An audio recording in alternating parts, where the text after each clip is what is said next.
Hello guys, today I am going to show you on how to enable new dark mode on YouTube. This is applicable in all devices. YouTube made a new dark mode for their theme that is way better than their previous one. If you are a kind of person who prefers a dark theme, then this is for you. To make sure that you will have this feature, have your YouTube updated. To check if your YouTube is updated or not, you must go to your Play Store and search YouTube. If you can see the update, kindly tap it. And if you see open, that means your application is on the latest.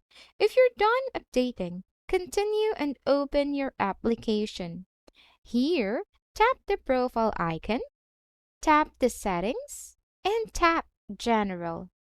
Here, you can see the appearance. Tap this one.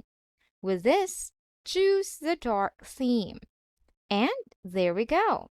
You have now the YouTube dark theme. Hopefully you find this video helpful.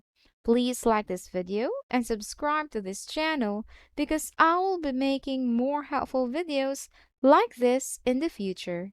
That's all for today. See you in the next video.